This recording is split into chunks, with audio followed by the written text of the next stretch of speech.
Okay students, quiz time.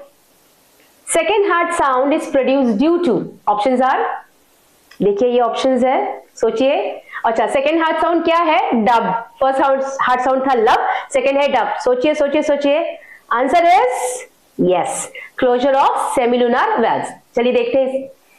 Okay, now you remember the 4 chambers. अभी जब right and left ventricle जब relax होता है, ये रिलैक्स कब होगा? ये रिलैक्स होगा तो ये वाल्व्स ओपन हो जाएंगे, लेकिन सेमिलुनर वाल्व जो पल्मोनरी आर्टरी के बेस में है एंड सेमिलुनर वाल्व जो एओर्टा के बेस में है, ये दोनों सेमिलुनर वाल्व जब बंद होंगे तब आता है second sound dub. Okay, second sound is due to the closure of the semilunar valves during ventricular diastole, ventricular relaxation. इसलिए इसका आंसर है closure of the semilunar valves. Okay, students, समझा?